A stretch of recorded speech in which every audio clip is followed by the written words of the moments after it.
think that the Southern Belle doesn't do well in our zones, but joining me at the Iowa Arboretum is Dr. Cindy Haynes from ISU, and she says that you can grow magnolias. But Cindy, are there certain types that do well here? There are certain types that do better than others. The Southern magnolia from the south, which is an evergreen magnolia, does not do well in the Midwest. The deciduous types, however, or the types that lose their leaves, are beautiful here. They're perfectly hardy, and then the flowers are much showier because they don't have any leaves in the spring when they're actually in bloom. All of them typically bloom in early to mid-April all the way into early May. They were a little bit early this year, and they're still in bloom in parts of Iowa right now.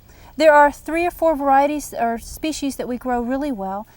This is saucer magnolia or tulip tree magnolia, and the flowers do look like kind of a tulip shape, and they're usually a vivid pink color.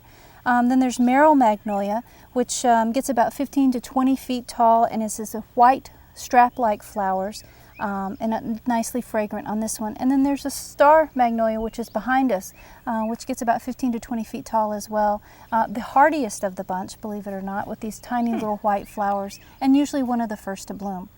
Sizes vary. There are magnolias that are 10 or 15 feet tall, and then the tulip tree magnolia can get 30 to 40 feet tall. So you can find one that fit your landscape. Okay, and then any other special maintenance tips we need to know about? Magnolias insist on full sun for best bloom, and they also insist on a well-drained soil. So make sure you have a really good well-drained soil. And they really do prefer planting in spring. So even if they're not blooming at your garden center, now's a great time to plant them. All right, that's good to know. Thanks. And if you would like more information on the magnolia, be sure to log on to gardeninginthezone.com. I'm Liz Gelman.